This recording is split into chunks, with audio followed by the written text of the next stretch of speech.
आज के इस वीडियो में देखिए, आज के इस वीडियो में हम तुलसीदास जी की रचनाएं, तुलसीदास जी की काव्यगत विशेषताओं की और हम देखेंगे भाव पक्ष, कला पक्ष और साहित्य में स्थान, और बहुत ही सरल और सिंपल भाषा में रहेगा। ठीक है, तो चलिए हम बढ़ते हैं पहले इनकी रचनाओं की ओर। इनकी जो रचना है वो काफ़ी सरल और सिंपल रहेगी, आपको पढ़ते ही याद हो जाएगी। ठीक है, तो देखिए इस तरह से हेडिंग डाली गई रचनाएं।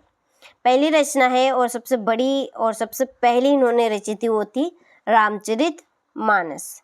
दूसरी रचना है विनय पत्रिका, तीसरी है गीतावली, चौथी दोहावली, पांचवी कवितावली और छठी है आपकी जानकी मंगल। वैसे तो आपको बस केवल मात्र 2 रचनाएं याद रखनी है, और बाई चांस यदि 2 नंबर में पूछ लिया जाए तो आपको 4 रचनाएं फिर लिखनी है। अब इन रचनाओं को याद कैसे करना है, तो आपके दोस्त तो होंगे, आपकी दोस्त फ्रेंड तो होगी।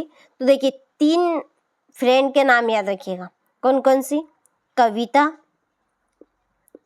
ठीक है, पहली कविता, दूसरी गीता और तीसरी दोहा। ये थोड़ी सी हटके दोहा, ठीक है, इसको आप समझ लें कि ये थोड़ी सी अलग है। ठीक है, कविता, गीता और दोहा, इनमें आपको क्या जोड़ना है? केवल मात्र वली जोड़ना है। फिर तो ये आपकी बन जाएगी कविता वली। इसी तरह से गीता में भी आप वली आप जोड़ेंगे तो यह बनेगी गीता वली। इस तरह से दोहा में जोड़ेंगे तो ये बनेगी दोहावली। ठीक है, और चौथी रचना ये आपकी राम, ये आप जरूर याद रखिएगा, रामचरित मानस, ये आपकी चौथी रचना है। ठीक है, कहा था ना चुटकियों में आपको याद हो जाएगी रचनाएं पढ़ते ही। देख, पहली कवितावली, दूसरी गीतावली, तीसरी दोहावली और चौथी रामचरित मानस। ये आप जानकी मंगल कर सकते हैं। ठीक है, चलिए, तो ये तो हो गई इनकी रचनाएं। अब हम उनकी काव्यगत विशेषताओं की ओर बढ़ते हैं। तो काव्यगत विशेषताओं में है पहला इनका भाव पक्ष। भाव पक्ष में क्या लिखना है कि इन्होंने अपनी रचनाओं में किन किन को लिया, इनकी रचनाओं में कौन सा भाव हमें देखने को मिला है। ठीक है, तो चलिए इसे ही हम देखते हैं। तो तुलसीदास जी भाव जगत के सम्राट हैं।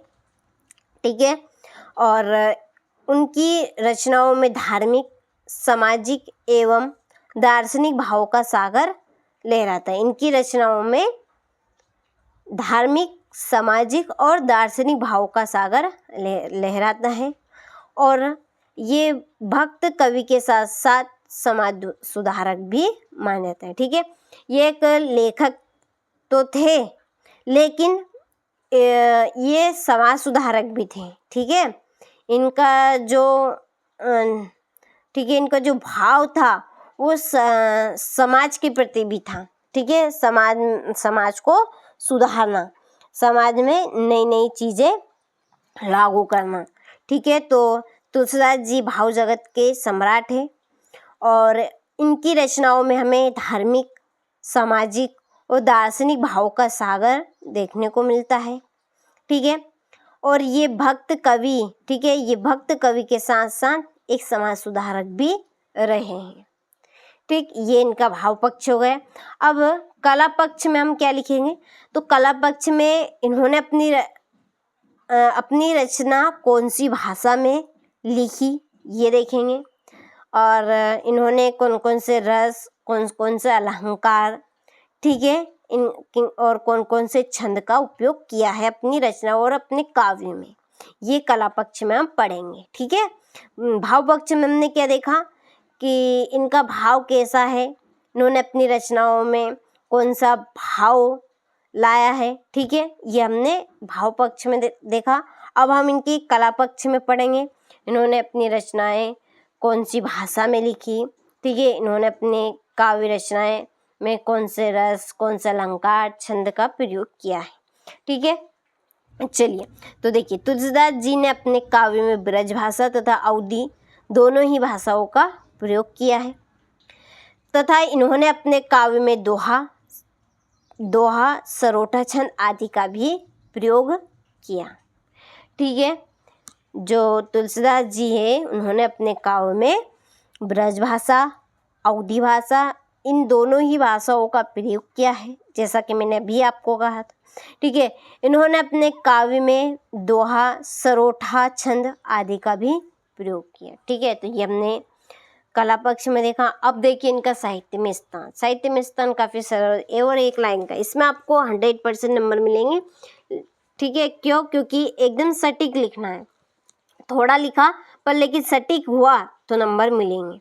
साहित्य में स्थान, तुलसीदास जी का साहित्य में सर्वप्रथम स्थान है। ठीक है, और ये हिंदी साहित्य के लिए सदा ही स्मरण किए जाएंगे। आप इसमें ये भी लाइन ऐड कर सकते हैं चाहे तो। ठीक है, मैं यहाँ पर आपको बोलकर बता देती हूँ, नोट कर लीजिएगा, थोड़ी सी छोटी है ये। ठीक है, इसलिए तो हिंदी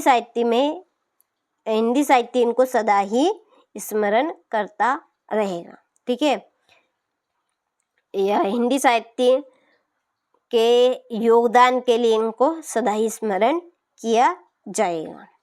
ठीक, तो आज की इस क्लास में हमने तुलसीदास जी की रचनाएं देखी, उनका भाव पक्ष, कला पक्ष और साहित्य में स्थान। ठीक है, तो अच्छे से आपको समझ में आया होगा, तो आपने स्क्रीनशॉट ले लिया होगा। अच्छे से कंप्लीट आपको करना है ताकि आप अच्छे से अच्छे नंबर कवर कर सकें। ठीक है।